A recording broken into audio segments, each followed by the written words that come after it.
हमको EVM PVM कुछ नहीं, हमको होना बैलेट पेपर पे वोट बस। जनता हो या नेता अब ईवीएम के खिलाफ मोर्चा खोल चुके हैं।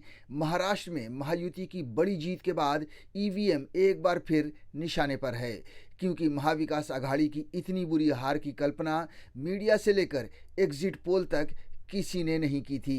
लिहाजा जैसे ही चुनाव के नतीजे आए, चारों तरफ से ईवीएम हटाने की मांग तेज हो गई है।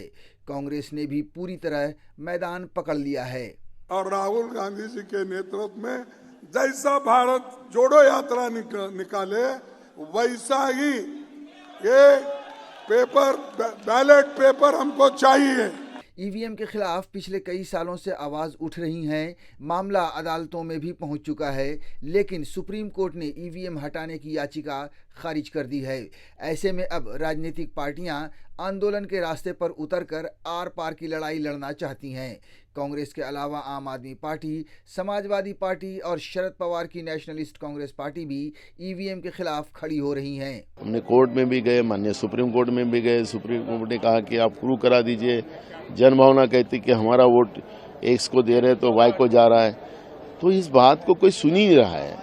तो एक जन आंदोलन के सिवा दूसरा रास्ता ही नहीं है। महाराष्ट्र में मिली बड़ी हार के बाद हार का सामना करने वाली महाविकास आघाड़ी के उम्मीदवारों ने अपने अपने क्षेत्र में ईवीएम और voter verification paper audit trails यानी वीवीपैट के मिलान की मांग करने का फैसला किया है। आपको बता दें कि महाराष्ट्र में चुनाव नतीजे सामने आने के बाद शिवसेना उद्धव ठाकरे गुट लगातार ईवीएम पर सवाल उठा रहे हैं। एससी, एसटी, ओबीसी, गरीब तबके के लोग, छोटे कम्युनिटी के लोग, ये लोग जो अपना वोट दे रहे हैं वो वोट फजूल जा रहा है।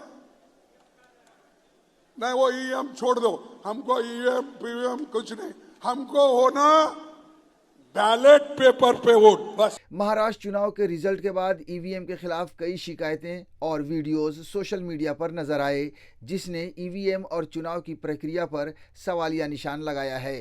कांग्रेस के प्रवक्ता सुरेंद्र राजपूत ने एक वीडियो पोस्ट किया, जिसमें कुछ लोग हंगामा करते देखे जा सकते हैं।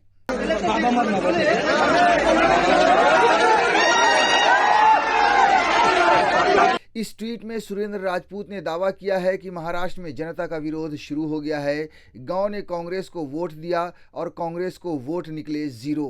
जनता के विरुद्ध बेईमानी का विरोध भी जनता ही करेगी। सोशल मीडिया पर एक और वीडियो वायरल हो रहा है, जिसमें दावा किया जा रहा है कि एमएनएस उम्मीदवार राजेश येरुंकर कह रहे हैं कि जिस हिस्से में मैं उम्मीदवार हूं, वहां एमएनएस को सिर्फ 2 वोट मिले हैं। ये संभव नहीं है कि मेरी मां, मेरी पत्नी और मेरी बेटी ने भी मुझे वोट नहीं दिया हो। यहां भी ईवीएम की बैटरी 99% चार्ज थी। महाराष्ट्र नवनिर्माण सेनाचे कार्यालय फक्त 5 मतं लोक स्वतः बोलले यावर्षी की आम्ही मनसेला दिलेलं मतं, मग तिथे फक्त 5च। चुनाव के रिजल्ट के दिन ही अनुशक्ति नगर से आगे चल रहे फहद अहमद की हार होती है। फहद की पत्नी और अभिनेत्री स्वरा भास्कर ट्वीट कर इलेक्शन कमीशन से सवाल पूछते हुए लिखती हैं, पूरा दिन वोट होने के बावजूद ईवीएम मशीन 99% कैसे चार्ज हो सकती है? इलेक्शन कमीशन जवाब दे। अनुशक्ति नगर विधानसभा में जैसे ही 99% चार्ज मशीन खुली, उसके बीजेपी समर्थित एनसीपी को वोट मिलने लगे। आखिर कैसे? हार के बाद फहद ने वीडियो जारी कर इलेक्शन कमीशन पर यही आरोप लगाए। मैं लगातार जो है आगे चल रहा था, हत्ता कि 17वें राउंड तक जो है मैं आगे चल रहा था और कुल राउंड जो थे वो 19 थे।